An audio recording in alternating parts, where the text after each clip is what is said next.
來看中年油品有致癌成分的油品案，佮繼續在傳燒。衛生福利部宣布，4月到6月預防性落架產品有19批油品，佮有相關的產品檢驗攏合格，會當擱再上市。也毋過，這嘛引起外界的質疑。有地方政府嘛表示講，暫時無考慮要安尼做。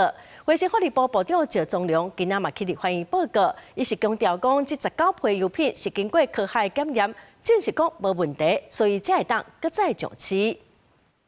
立法院維權委員會早起針對問題油的原因、流向，也個未來具體改進的措施，要求相關單位做專題報告。在野黨發動2項臨時提案，要求先公開進行調整蘋果的農藥標準，這依據是啥？也個問題油也未查明流向甲真相進程，未當讓問題油重新上架。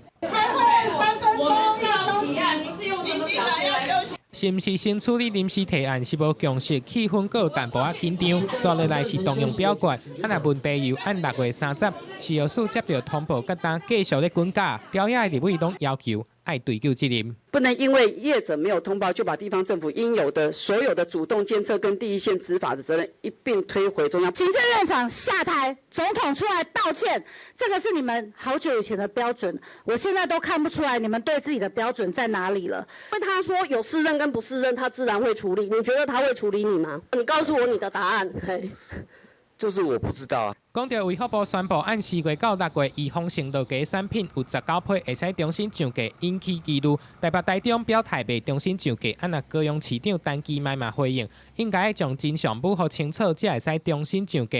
針對這件代志，趙宗良強調，這是有科學的證據。這個都是按照我們的科學證據跟我們的調查結果檢驗的報告，那麼所做的這個確保，所以這些商品是安全的。趙宗良在備詢的時陣，閣一再強調，這件代志是不少廠商在第一時間暗砍，所以後邊要收尾實在是足困難。